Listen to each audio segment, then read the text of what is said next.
ఎల్కతుర్తిలో BRS రజతోత్సవ సభ ఏర్పాట్లను MLC కవిత పరిశీలించారు. రాష్ట్ర నలుమూలల నుంచి లక్షలాదిగా తరలివస్తున్న ప్రజలు గులాబీ శ్రేణులకు ఎలాంటి ఇబ్బందులు తలెత్తకుండా చేసిన ఏర్పాట్లపై హర్షం వ్యక్తం చేశారు. పార్కింగ్, లైటింగ్ ఏర్పాట్లు బాగున్నాయన్నారు. మంచినీళ్లు, మజ్జిగ ప్యాకెట్ల పంపిణీకి సంబంధించి పార్టీ శ్రేణులకు సలహాలు, సూచనలు చేశారు కవిత.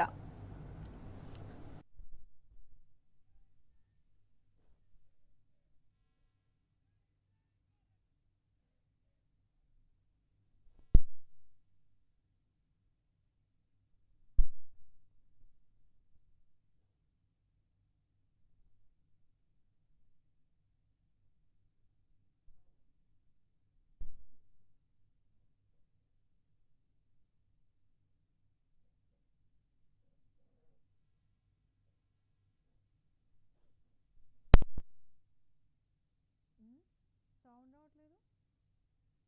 ఆమె ఆల్రెడీ వెళ్ళిపోయిందా అక్కడికి?